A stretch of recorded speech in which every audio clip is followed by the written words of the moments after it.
Hey everyone, and welcome back to Save Station. Today we are going to talk about a new generation of Pokemon coming up, and that is Pokemon Sun and Moon. With me today, I have a good friend, two good friends in fact, Brandon, who heads up Geek XP. Hey everybody. And then another good friend of mine, Marley, who heads up his channel, Marley D, on YouTube. Hey, what's up, guys? I like how you said you had one friend. So, like, now we just sit here and wonder, like, one of us is the friend, the other one's a dirty scrub lord. Well, I'm the one that first invited him to hang out, so you're clearly the scrub lord. That's not true. We were walking outside the dorms, and I asked Carson if he wanted to come hang out at Nate's with us. Wow, this is going way back, guys. But actually, the thing that we're actually here to talk about, Carson, why don't you take it away with this topic to talk about before I So, the new generation is upon us. This November, it's coming out. So, I'd like to briefly hear from you guys. What's been your history with the franchise so far, and what keeps bringing you back? All right. I guess I'll start off. So I got into Pokemon back when it first started coming out. I remember one day I was getting ready for school and I saw the episode where Ashley's Pikachu behind. Yep. And that's all it took. And I've been into it ever since. I've never stopped. Some people kind of take breaks and stuff, but I've been into it ever since. And for me, I don't know. I've always like monster movies and just movie monsters and stuff like that, and and I've always been attracted to like fantasy adventure, and so Pokemon just always appealed to that part of me that's always just wanted to like set out into the world and make friends with all these magical creatures with crazy powers, and and I've just been coming back ever since. Like I said, I've never really stopped. Awesome. Yeah. For me, I mean, Marley, you and I were like at that perfect age, and Carson, you're a little bit older, but you know, in the same vein, we were at like a hard 40. Yeah, like at least 75 years old.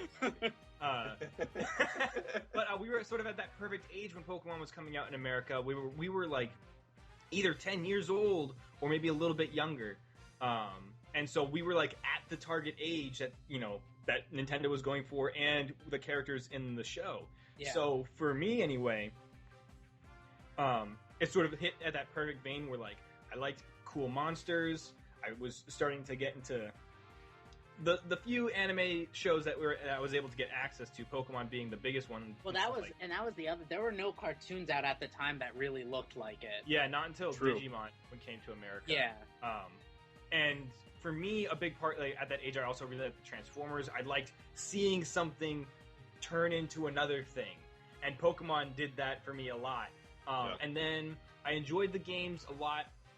My brother and I, my twin brother Kyle and I, we would get each of a game, and we'd try to trade. And my cousins are into it. We got the board game, and then I think after Ruby and Sapphire came out, I started getting to that age where you weren't supposed to play Pokemon anymore, and I sort of dropped off on it. Too old for this. And then I blame you, Marley, because when we were in college together, you were all hyped up for Black and White, and I was just like, tell me more about this Black and White. I was going over to their apartment, hanging out, and I remember being on your computer just checking Bulbapedia and just being like, guys, you gotta come check this out. And then that became me. Like I don't know why, but like I thought that there'd be something new every 10 minutes. I better go check Bulbapedia to see what the new releases are. Right. But yeah, so I came back in Black and White and have been thoroughly addicted ever since. Have gotten more into the competitive meta, which is something that I stupidly enjoy. Like, I love thinking of weird ways to... And when I say that, I don't mean, like... I'm not a huge fan of the way that the actual competitive meta has developed, and that, like, you only, like, use these, like, 10 Pokemon. You mean teams and teams of Thunderuses? And... Oh, yeah. Like, that part sort of, like, irks me, but I get it. For me, I enjoy the idea of, like, making a team, even if they're weird, all synergize together to become, like, a crazy combo, or just, like, really obnoxious. And we could go on about that, but that's my experience with Pokemon. And yeah, very nice. Yeah, so I got into it a little later than you guys. I did definitely play with the cards when they were out, like everybody was at the time. Did you actually You know how the game? mean how everyone thought the card game was meant to be played because no one actually knew how to play it. Well, Yeah, I'd seen right. Yu-Gi-Oh! And it was like, this is how all card games work, right? And then I got the Pokemon cards. I was like, well, I don't know how this works, but let's pretend it's Yu-Gi-Oh! So, yeah, I would just trade cards. I didn't actually know how to play the game like most people. Getting those holographic cards, definitely a big thing. But I started with Pokemon Sapphire, and that's what really got me into it. I started slowly getting more competitive, but I didn't have anyone to play with until I came to college. And, you know, that was like, why am I still playing Pokemon? I'm 20 years old. This is really weird. But, you know, then I met you guys. It's like, holy crap, these guys play Pokemon too. Carson, don't lie. You were at least 50 years old. I mean, we're talking a solid 130 years old right now. Ah, yes. Venerable. It keeps going up. Venerable gnome. Venerable. So, I found out you guys played Pokemon, and then we started battling and stuff, and it was really... I love, like, competitive games that require some strategy and stuff, and Pokemon, on the surface, is really... It doesn't seem that competitive or, like, deep in mechanics, but holy crap, once you really start getting into it, it really starts expanding. And the options available, too, there's so many Pokemon. There's over 700 now, which is insane. And some designs are better than others, but they're still putting out some good-looking Pokemon-like designs, I would say. So, I guess on that, like, do we want to start talking about, like, some of, like, the new starters are our first sort of insight into the design for these new Pokemon this generation? Do we want to talk about that? Yes, sir. So, with the starters from this new gen, we have Rowlet, who's a grass-flying kind of little owl Pokemon, then Litten, who's a fire cat, and then Puplio, who's kind of like a little circus seal, kind of. Oh, poor Puplio. Now, Puplio has garnered a good amount of internet hate already. It's because the internet is terrible. Everyone who's listening to this right now, get off the internet. Don't listen to the rest of this because we're on the internet and by extension are terrible people. Yes. Leave Poplio alone. So, Marley, just give me like your brief thoughts on maybe your favorite or like them in general. Just, talk about them. Yeah, sure. So, I will say out of all the starters we've had, these seem the most, it seems like they've tackled them with a kind of a minimalist design strategy. They're very straightforward in what they are. It's an owl, a cat, and a seal. There's no, like, wacky add-ons to them. They're less amorphous than some of our previous. I mean, I guess they've been sort of clear, but I mean, it's like, even in first gen, the designs were simple, but just like, Charmander's a dinosaur, lizard's a dinosaur. So, I think there are most, since the first gen, probably I think the most simple starters designs we've got, which, I don't necessarily think is a bad thing. Sure. Right, I was leaning towards, Rowlet and, Litten at first, having read the little descriptions that they've put out since then, I think I'm leaning more towards Litten, how, like, his fur is really oily, and when he'll lick it and spit, like, flaming hairballs at his opponents and stuff. Yes. I did not like Poplio at first, and then I saw how much hate he was getting. Yeah. And it in turn made me feel bad for him. So now I'm almost Team Poplio out of, like, pity. But, I think they're both really cool, and someone online pointed out, which made me like them even more. Poplio and Rowlet are based on two specific breeds of seal and owl in Hawaii, and the cat in Hawaii is considered an invasive species. So I thought that was really cool how they took two things that were native to Hawaii and made them starters, and then like the kind of more antagonistical looking starter is based off of the cat, which was considered invasive, and kind of a nuisance. So I thought that was really cool. Very nice. Right now I'm leaning towards Litten. Cool. Brandon, your thoughts? So when I first watched the reveal trailer and I did a reaction video for my channel, my gut reaction, because I like to sort of think about, like, if I was a trainer and just walked into, like, the professor's office and was shown these three with no knowledge of what their, like, final typing and, like, appearance would look like when they're fully evolved, that's how I like to pick my starter. And just with my gut reaction, it's probably gonna be Rowlet. I'm not on Team Litten at all. I like the sassy cat. You know, like he's black and red. Like I'm not. No, it's too broody and angsty, and I know that will be. He's the Fennekin of this generation before Fennekin's final evolution. So is he gonna stand up on 2 legs? No, that's what it sounds like. Yeah, it's gonna happen, Marley. Get ready. Please, no. But I really liked Popplio and Rowlet the most. Okay. I'm still sort of on the fence between Popplio and Rowlet. For me, I'm nervous with Popplio's evolution if they go more towards the seal aesthetic or the clown. And one of those could be great, and maybe a little bit of both. But if they go one way, it's going to be real creepy. For posterity's sake, just to be completely honest, the clown way. If they go the way of the clown, I'm going to be Audi 5000 and not touch that shit. So I'm right now. I'm leaning towards Rowlet. Very nice. Yeah, I would agree. I'm definitely going towards Rowlet right now. Owl, and also my favorite typing typically is Grass for starters. So it's kind of just getting me right there, like right off the bat. Owl, Grass, boom. I love owls. Boom. More than someone should, really. It's a little disturbing. Something you want to tell us, Carson? Maybe later. I don't know. So here's another interesting thing too. I've noticed throughout the generations that there's always one. They all look like cute and little at the beginning, but then one becomes super bulky by the end, like 3rd gen. Who's that going to be? We've had, like, for Alligator in the past, we've had Torterra. Who's going to be the bulky, like, buff one this time around? I think whatever Popplio's final form is. You know, he's a seal. They got all that blubber. I'm going to put my money... I'm putting my money on Rowlet for being to swell up a bit. You know, big goofy owl. Gonna get swole, bruh. But yeah, I'm gonna put my money on that.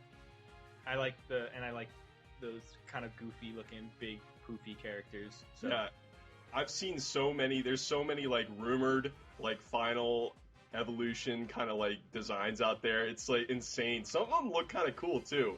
But then there's some of them are real bad. as per usual, there are real bad ones too. So along with the starters, we got 2 new legendaries. We don't know their names, but as usual Pokemon, we got Sun version and Moon version, and we got like a lion, and then we got a bat thing. We got 2 Zoids. We got Zoid Red and Zoid Blue, and one of them's a Liger, and the other one's a Mecha Bat. Yeah.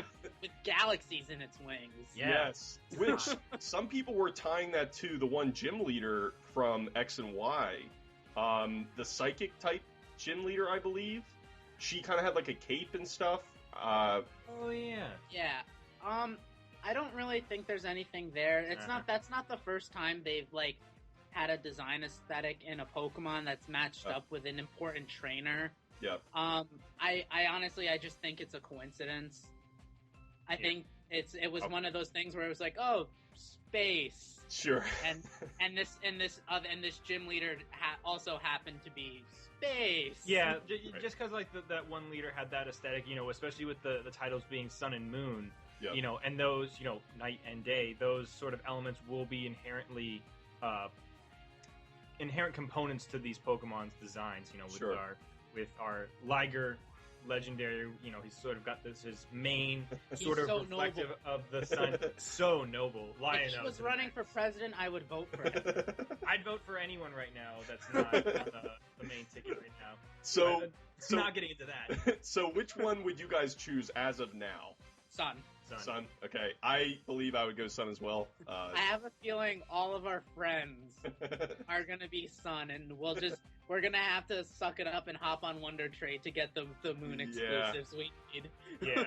Now, but I mean, I've actually seen on my channel with my Pokemon video reacting to the trailers, I was actually most of the comments on there were people saying that they were probably going to get Moon. Oh, really? So, interesting. Yeah. So I mean, it's just an aesthetic thing because the bad guy does look cool. I just want a Zoid from Pokemon Legendary.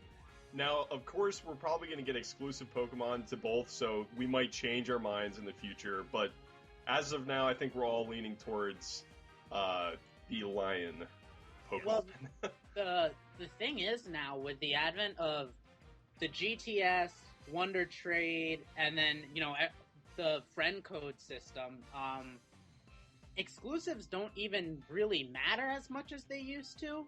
Yep. Because before you had to plan out with your friends, like, okay, you need to get this one and I need to get this one. But there are so many ways to obtain the Pokemon now that, like, we've kind of reached a point where it's like you can safely just make a choice based off of what you like. Sure. And not off of what you feel you're going to need exclusives-wise. Right. Yeah. I think that's better. I still have my link cable out of sheer like terror that I'll need like an exclusive, meet someone with the other version, and need to trade with. Right. It's in my drawer somewhere. So with the new Pokemon, we also have a new region, and that is Alola, and clearly based off Hawaii, which is pretty awesome. So what do you guys think of that? Pretty sure it's based off of Switzerland, Carson. Yeah, it's definitely. Oh, shoot. Yeah. Are you sure? Yeah, the Switzerland region of Alola. Yeah, I think it looks really cool. I think maybe we'll probably see a lot of elements that are very similar to the Hoenn region, where we'll have a lot of islands that are connected via expanses of water. You're probably taking a lot of so much boats. water. And there's going to be too much water. Too much water, guys. 7.8. I'm actually about this game, too much water.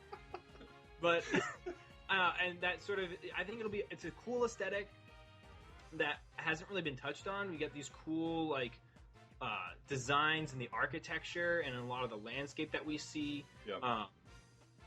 And I think it'll be interesting to see how the region's, like, real-world aesthetic theme translates to the new Pokemon design themes. Jungle. Yeah, I wanted a jungle in Pokemon for so long. Yep. That's not just the Safari Zone. Safari. The Safari Zone is barely a jungle. It's more of a savanna thing. But something I was thinking about was that, in the new Pokemon that we get in this new region, are we just going to get a whole bunch of extra water types? Sort of like the Hoenn region is riddled with Pokemon that are water type from that generation, because a lot of it takes place in the water. Like, we're going to be a surf type user during like your playthrough will be like surf and waterfall and dive will probably be huge musts for this game. And choosing a fire starter, choosing Litten at the beginning of this game very well might be this like, the game's story mode in Pokemon is hardly difficult.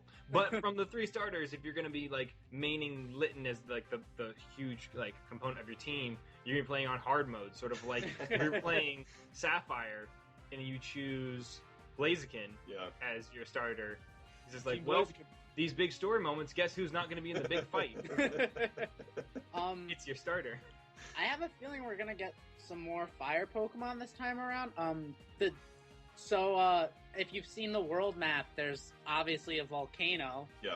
And that volcano is significantly larger looking than Mount Chimney was in the Hoenn region. So I have a feeling once you get around that part of the map, I think we're going to see an influx in fire Pokemon, which is a type that historically has been not too populated. So. Yeah, I'd be down for that. Now, we've had HMs for a long time, and I'm wondering with this new generation if they'll maybe get rid of HMs and just make them TMs. At this point, they seem sort of like they're sort of like a non-point at this juncture. Like, I would hope so. I was thinking about this earlier. The getting the HMs just feels like an unnecessary and quite frankly lazy obstacle. Yeah. Like, we need to make sure they can't progress past this point, but we don't want to think something up, so let's just put a boulder in the way and wait till they get the HM. And then you have to go and make them forget it from like a specific guy, right? Yeah, and they use up a move slot, and a lot of them aren't very good moves. And quite frankly, a lot of them feel like things the Pokemon should be able to just do. Yeah. Like, a Lapras should be able to just swim. Yeah, I think because like there's some Pokemon that can learn these moves on their own. Like Salamence learns Fly when he evolves. At least I think he still does. But I think having some Pokemon that should be inherently be able to do that might be one way to do it, or just make them TMs. Like, why are you punishing players with that? Because if I'm going through my game, I want to make sure I have the HMs that I think I'm going to need available to me, and I hate having a slot or just like make them a little bit better. Like, they don't have to be great. They don't have to be, like, God tier moves. Just make them a little bit better so I don't feel like I'm burdened. Yeah. And have to, throw them all into one Pokemon. Well, and that's I hate relegating a Pokemon to be my HM slate. Oh, like, it's such a wasted slot on my team. And they've confirmed island hopping. Like, there's going to be a lot. Like, the region is made up of a bunch of islands. Yeah. So I think it's gotten to a point where it's time to say goodbye to the old way of doing things with HMs, I think. And that's an interesting point, Marley, the island hopping. Now, do you think we're going to get that special flying mode back again like we did with Latios and Latias? I hope so. I think that would be a great way to handle the traversal because if you remember, Soar wasn't a move. It was just something that Latios and Latias could do. Yeah. And I had a ton of fun with Sora. I would boot up Omega Ruby and I would just fly around, and do tricks and stuff because I had fun with it. What I would like is if in this game, if maybe like certain Pokemon you can do that with. Like if you have a certain Pokemon in your party, like it doesn't have to be like you get to choose which one in your party. It's just like whatever, like the first flying type that meets that criteria in your list. If you do the Soar, like if you go into your thing, use this item to tell your Pokemon that I'm ready to fly now. Yep. First one in your list that, meets that criteria, and that's the model that they use. Because, like, while there is a lot, I feel like, to me anyway, it would be a great way to sort of, like, well, because they're bringing back character customization, is to customize your gaming experiences. Like, I fly around Alola on my Pidgeot, or on my, Skarmory or something. Right. And having, that would feel much cooler than I'm flying my Megalatios around the island. What are you flying? I'm flying my Megalatios. Well, I can't tell them apart, so we're basically flying the same thing. Like, that's so boring. So I hope that they would add something like that. I wouldn't be surprised if it's not in the game. It wouldn't be the first time that Nintendo has implemented a cool new feature and then shamelessly stripped it away from us. Pokemon following. But they did bring character customization back. Yes. So for this game. And I think we can all agree that the male customization needs to be on par with the female customization. Yes. Yes.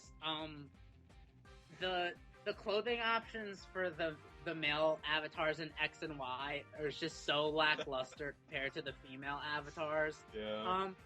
Honestly, I would like them to just go the Animal Crossing route and just make all the clothes gender neutral. Anybody can wear whatever they want. Because in X and Y, there's, at the really expensive shop, there's that really cool vest and tie outfit, and it was female only, and I spent so much time saving up for it. Oh, no.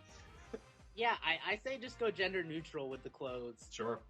Yeah, I think that'd be a good way to do it. I mean, if you have, like, skirts and dresses and stuff, then they'll probably make that outfits like that female only. But you can make that gender neutral. Like, I'm a guy, I want to wear a dress. Sure. Pokemon. Sure. If my Animal Crossing villagers can deal with it, so can the Pokemon trainers. Yeah. Very nice. So, I know we're going to get new Mega Evolutions. That's almost guaranteed, right? Like, so, are there any Megas that you guys want to see that aren't already, like, they have Mega Stones? Scrafty. Yeah. Scrafty is also my favorite Pokemon. I want to see him go from baggy pants and like a hood to just full on breakdancer tracksuit. Yeah. Now, would you like to see his typing change or like anything like that when he goes Mega? No. I like his dark fighting. Yeah, that is pretty unique. I like him the way he is. Yeah, that's unique. Brandon? It's tough. because they're like most of my big favorites have already started. I've already gotten Mega Evolutions. Yeah. I'm really excited for more of the starters from previous editions to get Mega Evolutions. Sure. So I'll be interested to see if maybe the Sinnoh starters, if they get, if it's their turn, I guess, or even the Johto, since they sort of got skipped over. So the Johto starters, I'd love to see Mega Evolutions. We can maybe make Meganium not trash. Ooh. Sorry, Meganium. But I mean, if I had to choose someone other than a starter that I would love to see get a Mega Evolution, and it's tough because a lot of the Pokemon that I like, sort of like Magmortar, and like he's sort of like a Mega Evolution. Like it would feel weird because he was sort of like added on after the fact. But I would love to see a Mega Snorlax and a Mega Toxicroak. Yeah. Those are two at the top of my head. And Mega Hitmonlee and Hitmonchan. Well, and to go with the game's theme, what about Mega Solrock and Lunatone? Oh, yeah, that's a great point. Like, I hope they give them some sort of attention because I feel like they are just not too viable when you're battling. No. Well, and it sucks because design-wise, they're awesome looking. They're really cool. Definitely. What about you, Carson? So, my favorite Pokemon is Dusknoir. And something... Yeah, it's quite a surprise, I'm sure. Now, something I mean, to anyone who's listening, maybe. Probably. Something that always has bothered me is Eviolite has been a good way to get lower evolution Pokemon into like competitive kind of like leagues. Yeah. But at the same time, sometimes that item can only be used by like a lower evolution Pokemon, not the final form. So every time even, yes. And Dusknoir, unfortunately, is the final form of his evolution tree, and he is outclassed by Dusclops.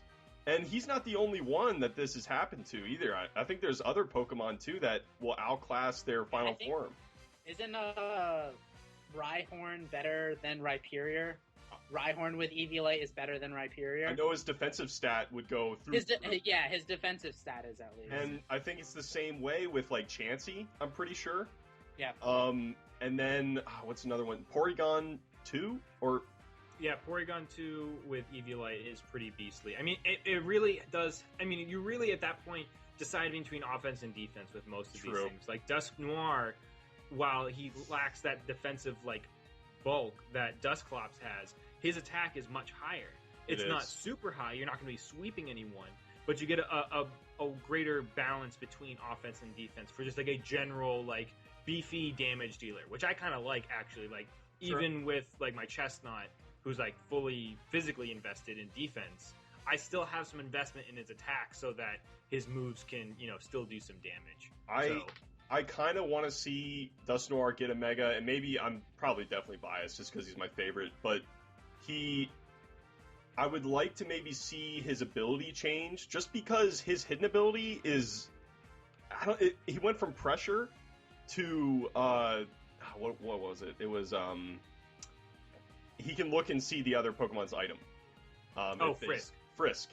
And that can be handy if early in the fight. Early in the Pokemon battle, knowing for sure what items Pokemon are carrying. That's actually really handy. Can you imagine a Dusknoir frisking you with those big fingers? Not a good. In terms of like something to make Dusknoir better, maybe either give him like some sort of setup move. Yeah. Or a more reliable form of recovery. Well, to make up for that lack of defense. Another thing that's kind of frustrating is he doesn't have any really powerful ghost physical type moves to use. But Shadow Punch is so good. It's God tier, Carson. Oh yeah, it's so good. It will always hit, which is nice. But it's just power wise, even with Stab, it's not that powerful. And he can learn Shadow Sneak, right? He can use Shadow Sneak. Is nice for working around his bad speed, but with a character with a Pokemon where you're sacrificing that bulk for more offense, you want something to OHKO somebody. Yeah, so even if he doesn't get a Mega, maybe at least I can just ask for like a new physical type ghost type move of some sort that he would have access to. Right. I don't know. For me personally, I think more so than new megas, because I feel like while megas are cool, they're a band-aid over a larger problem, which is that I think some of these Pokemon just need straight up evolutions. Yeah. I really don't want megas to become the temporary fix, which is kind of what it feels like they've become. Sure. I would like some of these Pokemon to just evolve for a third time or second time. Sure. Yeah, what are some off the top of our heads that we can think of? Yeah, I'm trying to rack my brain. There were a couple in Omega Ruby and Alpha Sapphire that I would have just rather evolve. Right, like Lunatone and Solrock, right there. Like, there's two. Yeah. Those, I would, probably out of all of them, I'd like to just see them get Minotauros. We need Minotauros. Like, seriously, Tauros has been around forever. And, like, Scyther got an evolution, second generation, and... Chansey got, like, her evolution, and she even got a baby form. Magmar got an evolution, and, you know... Electabuzz and Magneton, you know, everything's coming up Tauros for Tauros. It's not good. And, you know, he's such a cool Pokemon. And he can be really cool, but I'd love to see... I feel like Minotauros is such, like, an obvious, like, why hasn't this been a thing? Sure. I know for me personally... Oh, wait. I lost it. Oh, Sharpedo. I want Sharpedo to get a third form that makes him an entire shark. Yeah. Not half of the I don't think shark. you're going to get it since he has a Mega Evolution now. I know. But, like, in a dream world, he would go from a dumb cut-in-half shark to a full shark. Full shark. Maybe we'll get a new shark since it's on a tropical region. We'll get a new shark that is a full shark. Maybe he'll even be Hammerhead. Dude, Hammerheads are in Hawaiian lore. They're like revered as like spirits and stuff. So fingers crossed for our listeners. That's my favorite animal. So. All right, guys. So we covered a lot here. Are there any other quick topics you want to go over before we kind of conclude?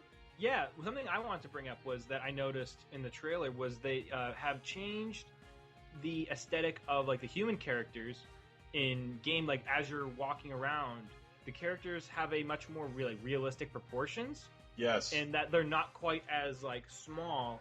You know, in the original games, everyone was like this small sprite version of a person. Yeah. And then as the games have progressed, they've gotten a little bit more advanced. In like last game, when you were in exploration mode, everyone was sort of like the smoller version. Even yourself, like a stumpy little, like your head was bigger. Yep. But when you tried on your clothes, like it would be like a full-bodied, like more anatomically correct human person.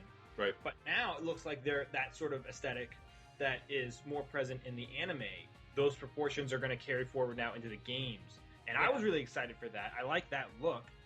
So I just wanted to see if you guys had any thoughts. Like maybe you guys liked the appearance where everyone's like a little bit smaller with like the bigger heads. When I first saw the new trailer, I kind of missed the, I guess, chibier look. But upon watching it more and more, I think I'm on board with this new look. I think it helps make the world feel like a lot bigger in a strange way. Because what we saw, the world map is beautiful, or like the environment that we were walking around in, and I think the really nice, more proportional character models really help just create a really nice aesthetic. Yeah. And I definitely think, for anyone, especially for younger viewers who are like watching the show, the anime, and then moving over to the games, having the characters like look exactly the same. Yeah. From like not even because usually when you would like talk to the character and like they would have their little animation like before you fought them in like X and Y and Oris, they would be like the proportion that they were in the show. But having them just like constantly do that, I mean, I think it's just a cool change, and I'm excited, that they keep on updating the visuals of these games and not just sort of sitting on their laurels and sticking to the same graphics. Yeah, I totally agree with that. Yeah, something I wanted to bring up, I don't know if it'll happen, but I hope there's a bigger push on Game Freak's part to make some of the other Pokemon viable competitively, because Brandon, me and you have often been big critics of this. I've stopped watching VGC because you watch the same teams over and over again, and it's not fun to watch. And now they've got the new rule where you're allowed, I think, at least 2 legendaries on your team. Oh. So it's just going to become a mega Rayquaza fest.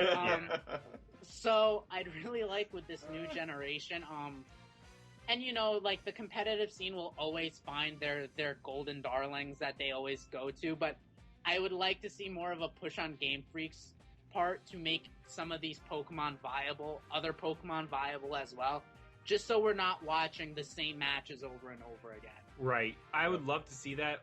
In my thought process on it, though, is that it won't happen. I think Nintendo's and Game Freak's focus on these games has never been on the competitive scene. They don't make these games considering them as a competitive game. The Pokemon community has sort of taken it upon itself to create the competitive field for this game, and then Nintendo's like, yeah, that's that thing that we can cash in on that. We can cash in on that, which is cool. But I mean, it's sort of, and I don't think that's gonna change anytime soon. Unfortunately, I would love to see it. I would love to see like all like the new Pokemon, their final evolutions, have some cool niche, like way to like contribute to a competitive Pokemon team. But you know, if that, you know, will that be the case? I mean, they've sort of like certain Pokemons of certain rarities are just inherently stronger than others. Like, yeah. So I mean, that sort of comes down to like the way they've sort of set up the world. Yeah. And while I'd like to see it, I don't want to get my hopes up that they would implement that sort of change. Yeah, I'm always a fan of like the underused side of the competitive league. Like, I know if they ever do tournaments, I know there are definitely people out there that are using underused Pokemon. It's just that they're not getting any like airtime because they're not the big matches. Yeah. So look at the one year that guy won with a Pachirisu on his team, and that's why everyone was so amazed, because it's like, what the hell is a Pachirisu doing here in competitive? I love that battle. It was so cool. Yeah, that was... Draco Meteor means nothing. Garchomp using Earthquake? What is that? I'm Pachirisu. I got this. Yeah, that was pretty insane. So I think that's a good way to like end it here, guys. Yeah. So before we go, I'd like to give you some time to kind of talk about your channel. So Brandon, would you like to go first? Yeah, sure. I run the channel The Geek XP. It's been on YouTube for just over a year now. Had a little time in between there when I wasn't recording stuff during a move. But I try to do a wide variety of things. Right now there's a big focus on Steven Universe and Overwatch. Planning on playing a lot of Overwatch, put out a lot of content on it so far, and I do reactions to Steven, and usually some episode analyses, but looking to add some other things. I'd like to add board games at some point when I get the chance, and I'm going to be adding on some more Let's Plays. I did The Walking Dead, and I've talked about things like Dungeons & Dragons and some movie reviews, and I did episode reviews for Star Wars Rebels for a while. And I'd like to pick that up again sometime in the future. But we have a lot of fun. We got a nice little community. The channel's growing decently well. We're almost at 2,000 subscribers. So if any of you guys want to stop by, you are more than welcome to come around, and you guys can collect some Geek XP. Very nice. Yeah, Marley? So you can find me on YouTube at Marley D. I've just kind of recently started uploading regularly, but I do movie reviews, I do trailer reactions, and I'm going to be starting up a new series called the Wednesday Long Box. So for those that don't know, Wednesdays are when new comic books come out, and long boxes are kind of what you dig through. So what I'm going to be doing is I'm going to be analyzing a comic book or graphic novel. We're going to go past and present, you know, or it's also just going to be my thoughts on the industry, but I think our first episode is going to be on Spider-Man Kraven's Last Hunt. And so keep an eye out for that, because there might also be a little giveaway at the end. So, yeah, look forward to that. I'm just kind of feeling out the channel right now, but I'd love to build an audience and get more people involved. Very cool. Thanks, guys, for having a discussion with me today. It was pretty awesome. Yeah, thanks for having us. Yeah, it was awesome. So... thank you, everyone, for watching us talk about Pokemon. What are your thoughts on this new generation? New starters, new legendaries. They all look pretty cool, so let me know down in the comments section below. This has been Save Station. Thanks for watching, and I'll see you at your next save.